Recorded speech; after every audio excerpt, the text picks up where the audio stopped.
Thank you. I'm so excited to be here. I thought I would wear a top with a Star Wars theme.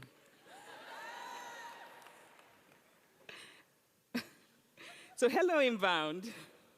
I'm very happy to be here, and I thank you all for being here, and I thank you for that welcome. I do have one regret, though. I'm told that Michelle Obama was here last year. And I'm deeply saddened that I wasn't here last year, or that she's not here this year. So I would like to start by telling you a story about bagels. When I was growing up in Nigeria, I loved to read. I once read an American book in which a character had something called a bagel for breakfast. I had no idea what a bagel was, but I thought it sounded very elegant. And I pronounced it bagel. I desperately wanted to have a bagel. I was 9. That year, my family visited the US for the first time on vacation, and at the airport in New York, I told my mother that as a matter of the gravest urgency, she needed to buy me a bagel. And so she went to a cafe and bought one. Finally, I would have a bagel. Now, you can imagine my disappointed surprise when I discovered that this bagel, this exotic confection from the book I had read, was really just a dense donut. I love to tell this story because of how wonderful books are at making our imaginations soar. But there was also something comforting and instructive about the discovery of a bagel, in the demystifying ordinariness of a bagel, the realization that other people like me ate regular food. I believe in storytelling. I look at the world through the lens of stories. I believe that stories can change minds. I believe that stories can take away dignity, and I believe that stories can also restore dignity. I'm one of those people who always knew what they wanted to do. I've been writing since I was old enough to spell. I don't remember a time when I wasn't drawn to stories, to reading stories and writing stories and finding stories. I have this memory from childhood, very clear in my mind. I'm sitting in the backseat of my mother's car, looking out of the window, and suddenly I feel a melancholy pang, a kind of muted mourning. Because what I saw through the window as we drove were stories, so many stories waiting to be told. And I knew that I would not be able to tell them all. I was born into an academic family in Nsukka, in southeastern Nigeria. My father was a professor.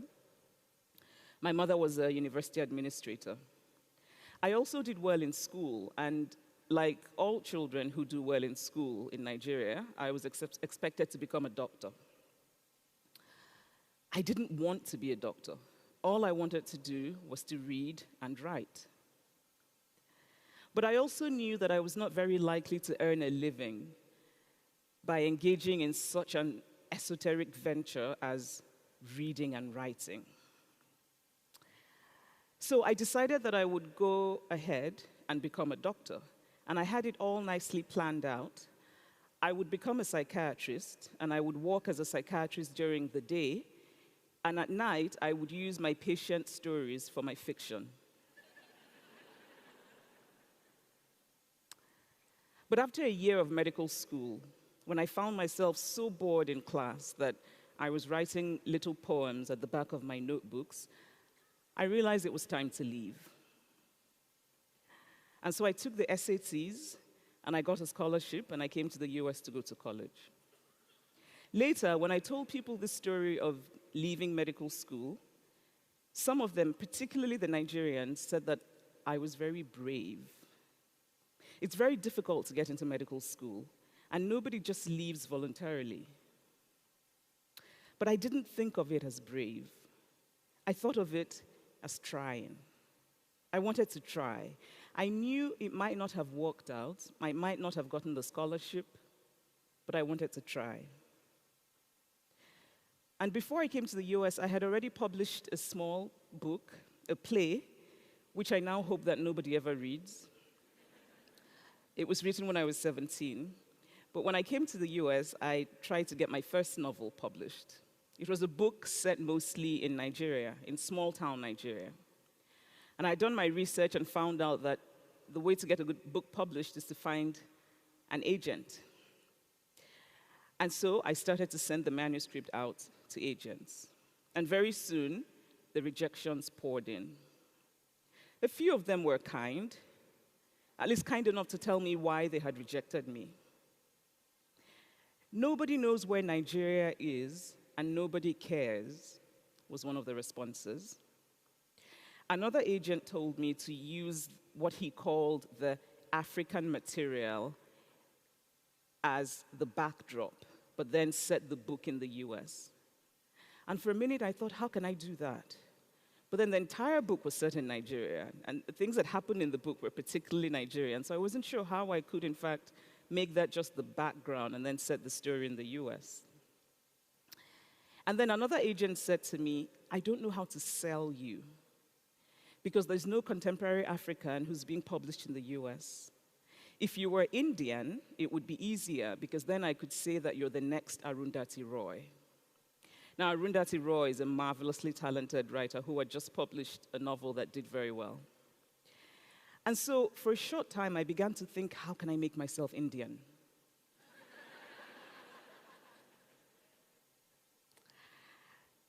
I couldn't figure out how to do that. So, finally, an agent, a black woman in Washington, D.C., outside of the Center of Literary Publishing, decided to take me on. And she said, I will never forget, she said, I will take a chance on you.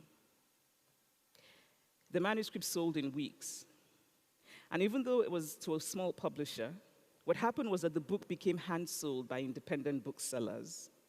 And I will die feeling deeply grateful to independent booksellers who, among other wonderful things, actually read the books.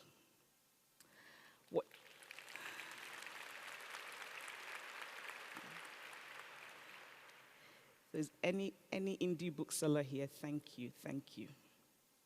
What this taught me, though, is that gatekeepers can be wrong. That just because something has been done a certain way doesn't mean it's the only way that it can be done. And this is a lesson I have kept close, a lesson about trying, about possibility, and about hope. When I came to live in the US, I found it fascinating as a country. I had, of course, read American books and listened to American music and watched American films, but to actually live here was different. I was puzzled that the words corn dog actually meant something that you ate. And I was puzzled that anybody could understand the game of baseball. And speaking of sports, and yes, I know I'm in Boston, why was this other game in which large men wore shoulder pads called football, when everyone surely knew that football is actually what happens during the World Cup?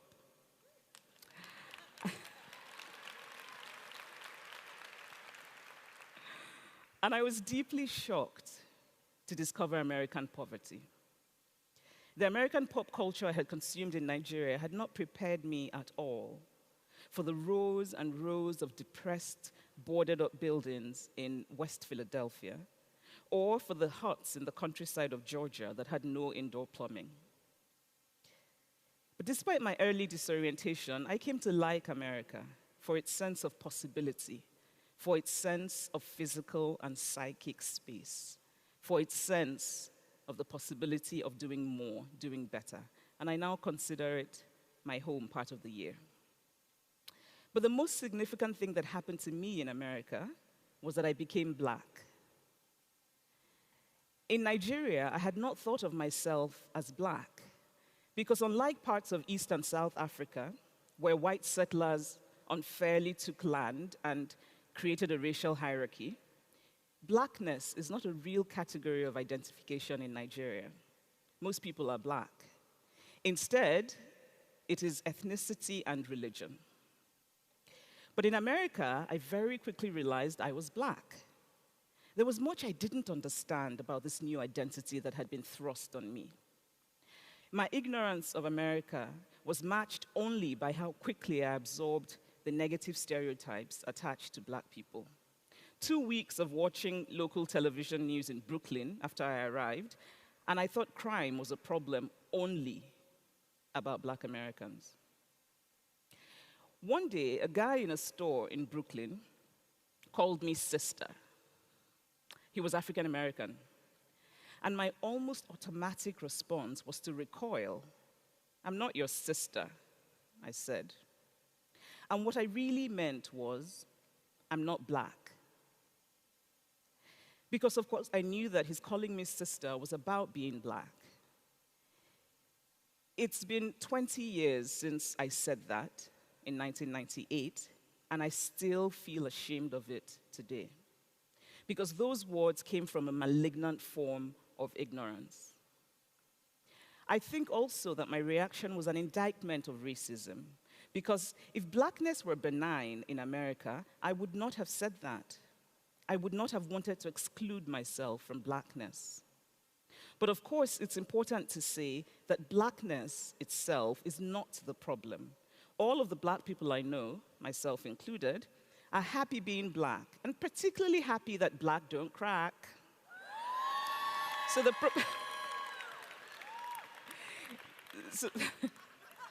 it's true though.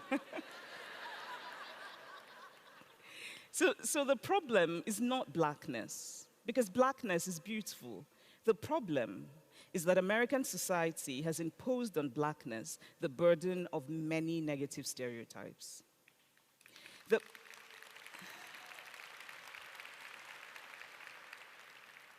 The moment that I first began to understand this on a personal level happened shortly after I arrived in the US.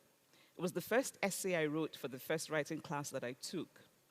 We had sent in the essays by email, and at the time I would send in the essay with just my last name and my initial. And the professor brought the papers back into class, and he said, "This particular essay is very good, and I want to know who wrote it." And so he called my name, my last name, which sometimes Americans seem to think might be Italian, because they call me Adichie, but actually it's Adichie. So he said Adichie, and I raised my hand, and he looked surprised. And it was a very small and fleeting moment. But I understood in that moment that he was surprised because he didn't expect the person who wrote the best essay in class to be black. It surprised me. It annoyed me. I had come from a country which had many, many problems, but it was also a country in which black achievement was seen as ordinary, where a black student doing well in school was considered normal and had nothing to do with race. And so I found myself struggling to make sense of this new identity that seemed to impose negative stereotypes on me. I wanted to understand. I wanted to confront my own ignorance. And so I began to read. I read everything I could find about African American history. I began to ask questions. I began to learn. And today, as a black person who is not African American, I am amazed at the litany of grace and grit that is African American history in this country. And I am amazed that this history is not celebrated more. I am amazed at how recent so much of it feels, how heartbreakingly recent the overt forms of racism are. Not just the big issues like African Americans being refused mortgages, or African American World War II soldiers being treated much worse than German prisoners of war, or African Americans being excluded from government programs that help many other Americans become middle class, but also just smaller things. That less than 50 years ago, there were white communities in this country who were draining swimming pools just so that black Americans would not swim too. And that it has been less than 50 years in this very city of Boston that white adults threw stones, bricks, at little black children who wanted to go to school. I'm often described in the US as a writer who writes about identity. And I'm often less than enthusiastic about that description. And it's not because I don't write about identity, I do. But it's because the assumption in Western discourse is that identity is something only members of subordinated groups write about: women and people who are not white. But the truth is that identity is about everyone. When a white man writes about his life, he's writing about identity as much as when an Asian woman does.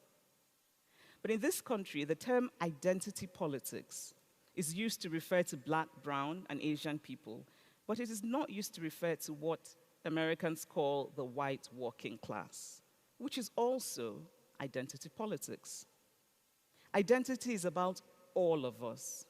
And identity matters because identity is tied to rights and to stereotypes. Because identity shapes the way that the world interacts with us. And in turn, it shapes the way that we interact with the world. So I want to tell you the story of a limo driver. I recently got an honorary degree from a rather prestigious liberal arts college, which was quite lovely. And the limo driver who came to pick me up at the airport, a white man, was chatty and nice, even if a little overfamiliar. He asked what I did, and I said I was a writer. "Oh, I don't read books," he said. "But even if I read books, I wouldn't read or know about books like yours." "Why do you say that?" I asked. "Oh, I just know I wouldn't." "Because you think I write about things that won't interest you," I said. And he said, "Yes." We both knew what he meant: Black things and woman things. I thought that this was a moment of remarkable honesty on the subject of identity in America. What struck me first was sadness for him. How sad, I thought, that he will never know the glorious fiction of Toni Morrison. And then I thought about how the reverse could never happen. I read books by white men all the time.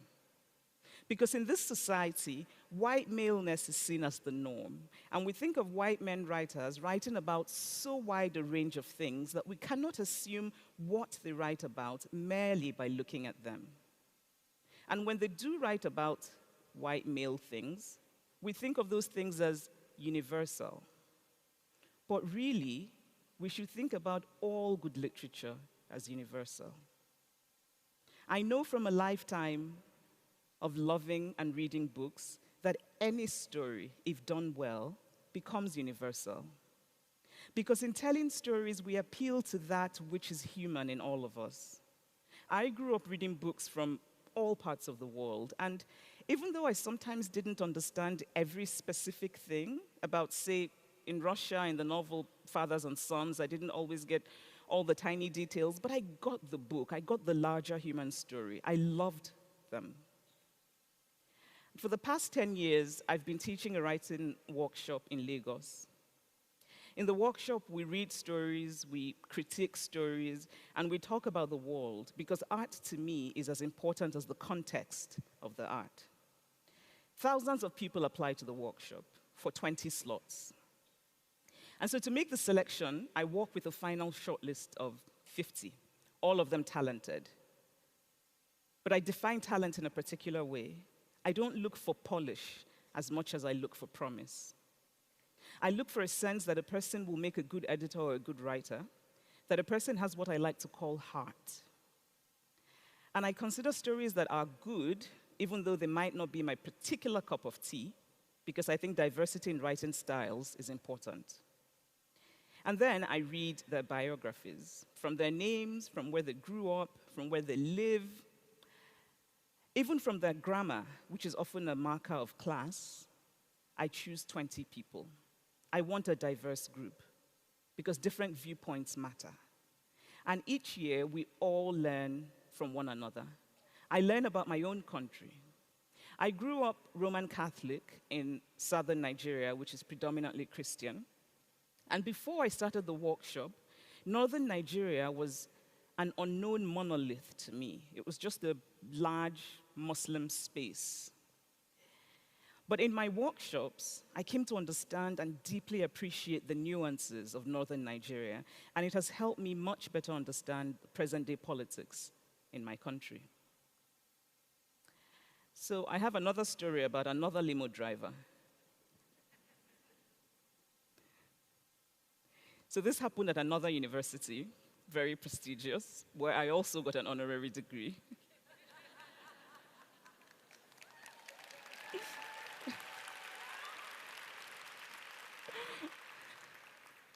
Thank you. And because I think it's really cool. So we, the commencement exercises were done. There was a lovely luncheon for people who'd been honored and our families. And I had some Nigerian friends come and join my husband and my family. And being Nigerians, we spend a lot of time talking very loudly, and we don't necessarily respect time constraints. And so in the end, we were the last to leave the venue of the luncheon. And the other well-behaved honorees had, they left when they were supposed to. So, so it was me and my family left. And the organizer said to me, oh, there's a shuttle waiting for you. And the shuttle driver knows that the honorary degree recipient is coming. One more person is coming. And so when I was done, we go and we find the shuttle. And there's a white man driving it. He's waiting there. So I tried to go in. And he says, no, this is not for you. This is reserved. And I said, yes, but it's actually me. I got the honorary degree. And he said, no, it's for the honorary degree recipient. And I said, yes, that would be me.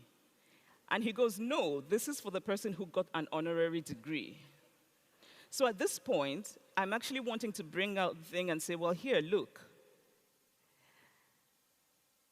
It actually wasn't pleasant. I can laugh about it now. But I remember thinking, genuinely thinking and wondering, why is it so hard? How is it possible that this man's view of what an honorary degree recipient should be is so narrow and so hardened that he resisted even in the face of evidence? Sometimes we're held back by what we carry in our head, by what we think should be, instead of what actually is. I believe that we can truly hear each other's stories. I believe that we can create a world where everyone truly feels that they matter. But the reason it's difficult to do is because we have long had a world in which we did not hear each other's stories and where everyone did not feel that they truly mattered. And so to truly hear one another, we need to create more space. We need to extend the boundaries. We need to widen our ideas of everything, or we will be left behind. What does a writer look like? What does a CEO look like? What does the recipient of an honorary degree look like? There was once a woman at a bookshop who I'd gone in to look for children's books, and I had said to her that I was having difficulty finding children's books that had black characters in them.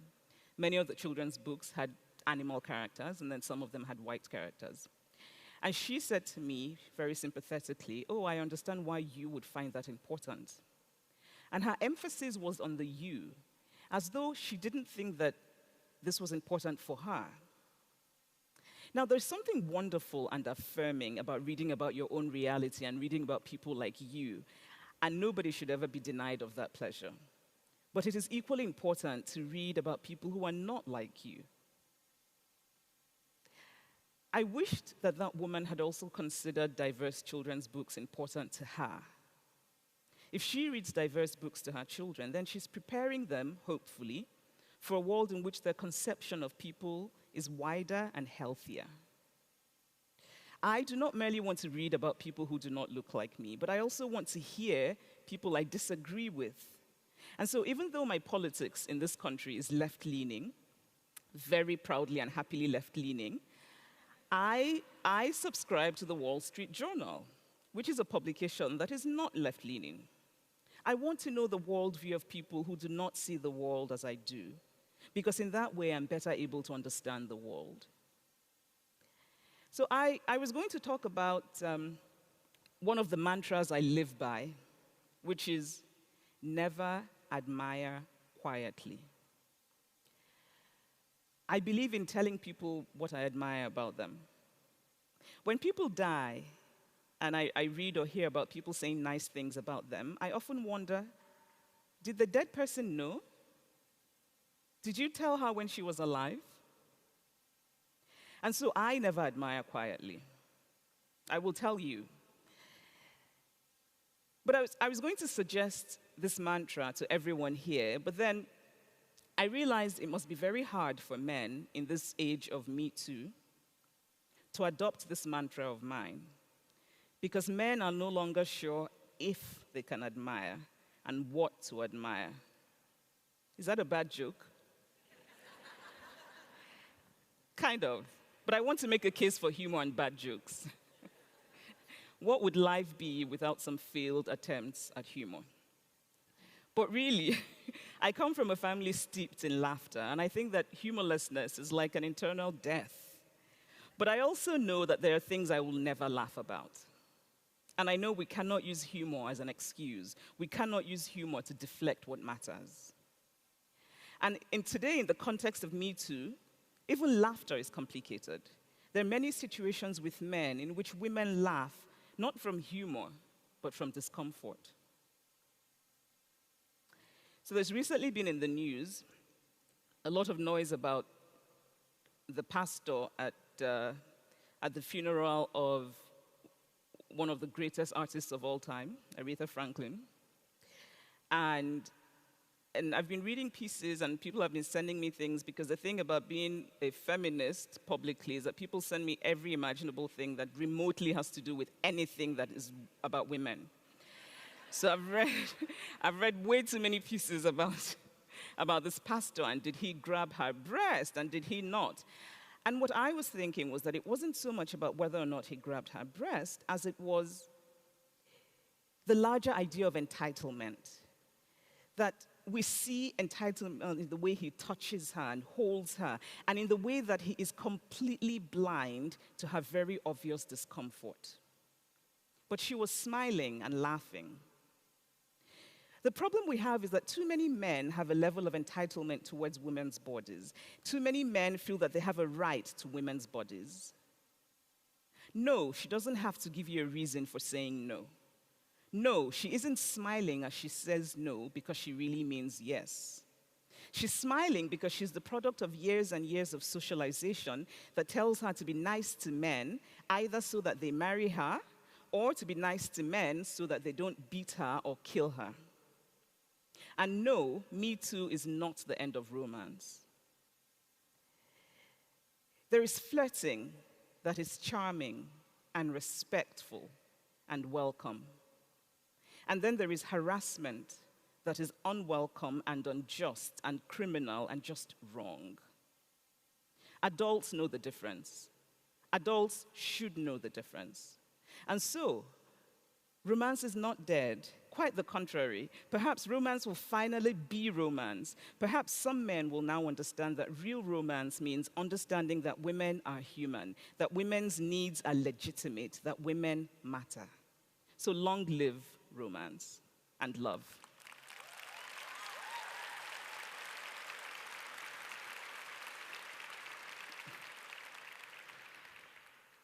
When I teach writing, I always tell my students to make sure they have a truth teller who loves them.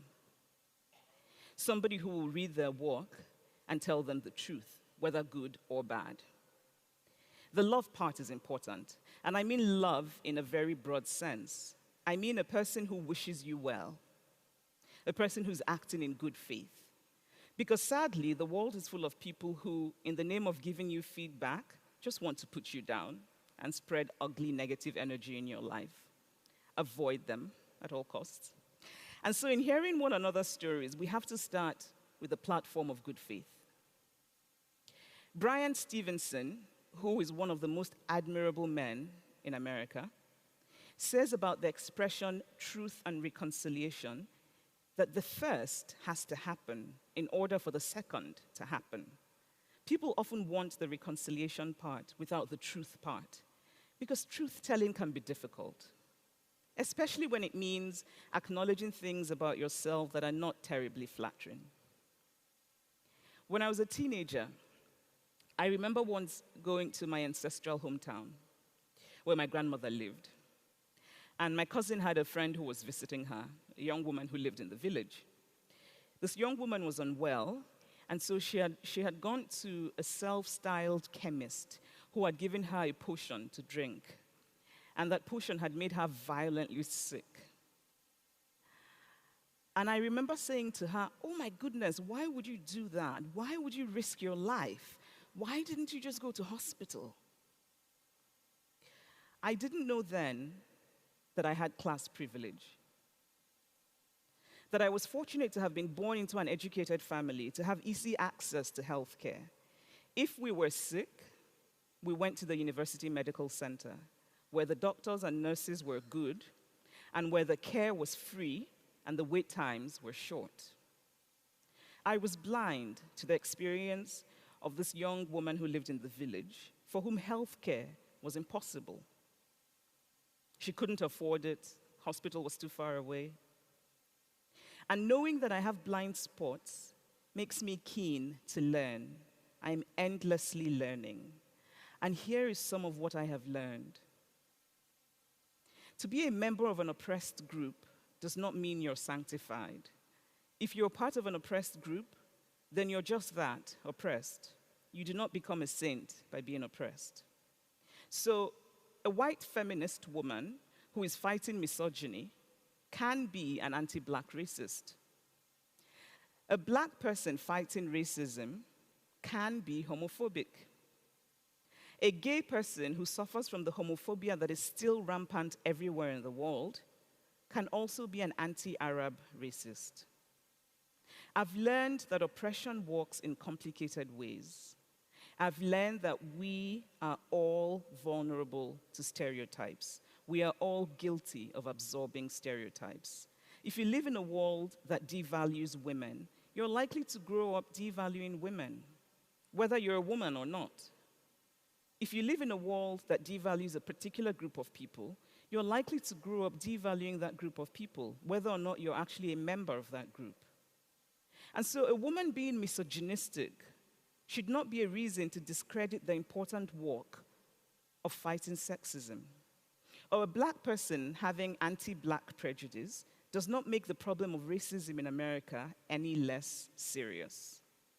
The systems of oppression, the cultural and societal ideas and institutions that perpetuate these various injustices are what we need to remake. So I'm apparently supposed to be a feminist icon. I didn't bring my icon hat with me today, but I grew up bilingual. I grew up speaking Igbo and English at the same time, and I consider both to be my first languages. Now, Igbo does not have gender-specific pronouns. In Igbo, the word "o" is used for both male and female. And so some time ago, a friend of mine went to see a consultant, and she told me about it. And with my friend, as with my family, we speak a mix of Igbo and English, often in the same sentence. And so she said, "Oh, I've been to see the consultant," and she was saying this in Igbo. And then I switched to English, and I said to her, "So what did he say?" And my friend started to laugh. And she said, "Oh my goodness, you're constantly lecturing us about not making assumptions, and yet you just assumed the consultant was a man. Actually, it was a woman." So I hung my head in shame. But patriarchy is an old human habit. And like all old habits, it will take a long time to die. But we can hasten its demise. And we can do so by telling a different story. We often use nature to justify men's behavior. And yet, we also, as human beings, have agreed that civilization and progress is a measure of how well we are able to tame those parts of our nature that are inimical to our well-being. So we might, by nature, be lawless and selfish and brutal, but we've enacted a system of laws and orders to tame that nature for a sense of collective progress. And so we don't actually know if women are drawn to particular kinds of jobs, if women are incapable of doing particular things, we don't actually know because we haven't tried to focus on nurture. We can hasten the demise by telling a different story of religion. And why do I say religion? Because I think religion is very important. Because I think religion has been the basis of many of the injustices all over the world that hold people back from becoming their full selves. And particularly in my continent of Africa, it is impossible to engage with injustice without engaging with religion. And so we can tell a different story about religion. We can, in Christianity, for example, talk about the various and very instructive interactions that Jesus had with women. Instead of talking about the Bible telling women to be silent in the church, we can talk about how the Bible also tells us that when Jesus rose from the dead, he revealed himself first to women. And it was to women that Jesus gave the central message of Christianity, that he had risen. We can hasten the demise by redefining masculinity. We can tell a different story about what masculinity is. What do we admire in men? What do we teach little boys? How is it that we think so little of men that we hold them to such low standards? We tell women to protect themselves from rape, which is all well and good, but why don't we tell men not to rape?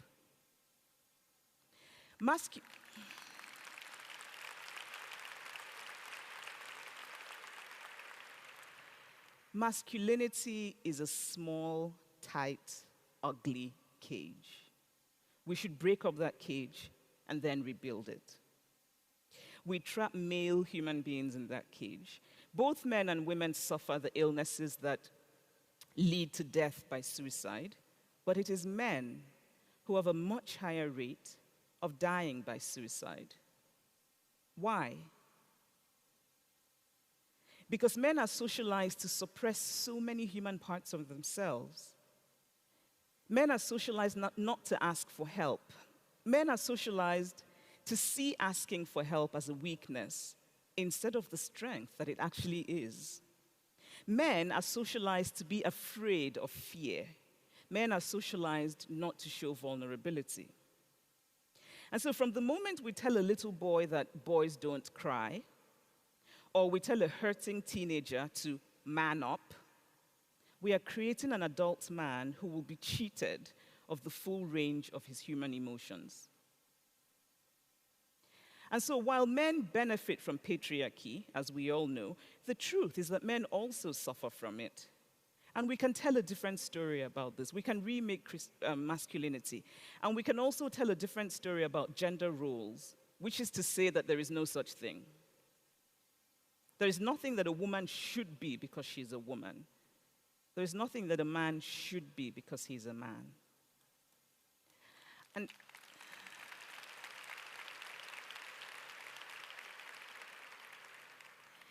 And this makes me think of how often women are said to be special, especially by people who claim to be in support of women's rights.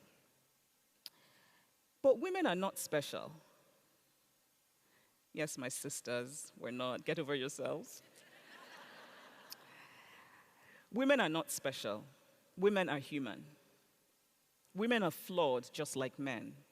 A woman is as likely as a man to be kind or unkind.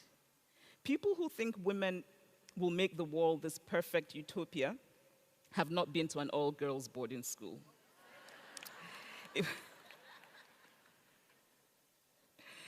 If we keep saying that women are special, then we judge them at a higher and unfair standard. I remember years ago when a female politician in Nigeria was accused of having embezzled quite a lot of money. And a lot of people were very upset. And I was struck by how a lot of the coverage was about, how can a woman do that? She's a woman, how could she have stolen money? The way I saw it, she was a politician, and she had done what most Nigerian politicians do. Or another story about a friend of mine who was talking, who told me about a woman, a neighbor who had cheated on her husband. in Lagos. And this friend of mine told me the story with such horror. And she said, how can a woman cheat? You know, a woman is supposed to be the one who holds a family together. She's blessed by God to be. And I thought, no, she's just a person. She's just a human being. And just as men cheat, women cheat.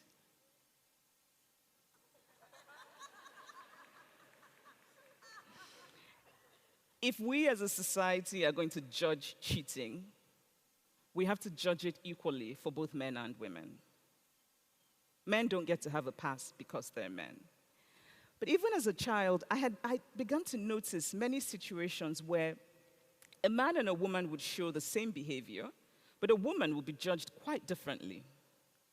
So, for example, a man would do something and be called confident. A woman would do something similar and be called arrogant. Now, confident is admirable. Arrogant is something that our society thinks is deserving of censure. A man would act in a certain way and be described as authoritative. But a woman would act in a similar way and be called annoying or nagging. The characteristic is the same. The behavior is the same. What is different is the body exhibiting it. And I began to realize that actually it wasn't about the behavior at all. It was about the body. Because surely, if as a culture we agree that equality, for example, being self-confident is a good thing, then we should celebrate it for all people. But when we do not celebrate it in women, I realize that our problem is not with self-confidence, our problem is with women. Whenever I talk about feminism, someone will invariably pop up to say, oh, you're such an angry person, which is really a way of shutting you up. Right? I am angry. I am angry about injustice. And I think everybody, every human with a heart should be angry about various injustices in the world. But my being angry about injustice does not make me an angry person. And by the way, an angry person is just a made-up and empty idea that is used to close conversations. Anger is a valid human emotion. And women are judged very harshly for showing anger. In this country, it is terrible for white women to show anger. And it is catastrophic for black women to show anger. Because the stereotype of the angry black woman is one that is impossible to shrug off once it has been pinned on you. It will follow you your entire life. It will prevent you from getting opportunities that you deserve. I know many accomplished women of all races who have held themselves back in many situations because they don't want to be considered angry or difficult. They don't want to be called the bitch. Even if what they're doing is simply asking for what is their due, a higher salary, more opportunities. Black men, too, in many corporate circumstances, are extra careful because they, too, are not allowed that human emotion of anger, no matter how justified. And often I wonder with sadness how much the world has lost out on, how much we have missed from talented people who have held themselves back because they know that they will not be judged fairly.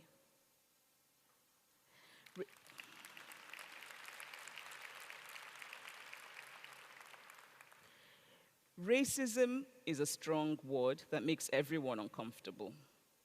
But what if we start to think of these isms in terms of stories? So what if, instead of talking about racism, we talk about the fact that a black American boy, young boy, a child, is not allowed merely to be a child.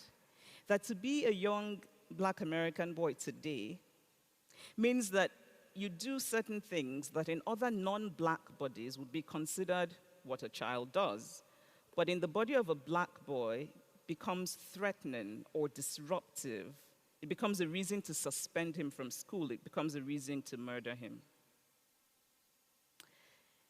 I dream of a fair world. A fair world is one in which a behavior is judged in the same way, no matter the physical body that exhibits that behavior. Because I'm a storyteller, I think of myself as a dreamer. I dream of the way I wish the world were. I dream of the way I wish the world were. But it isn't merely wishful dreaming. It is to imagine the way that I know the world can be. I truly believe that we can remake the world. We can remake the world by taking very little steps, but we can remake it. But first, we must imagine it before we can remake it. Thank you for listening.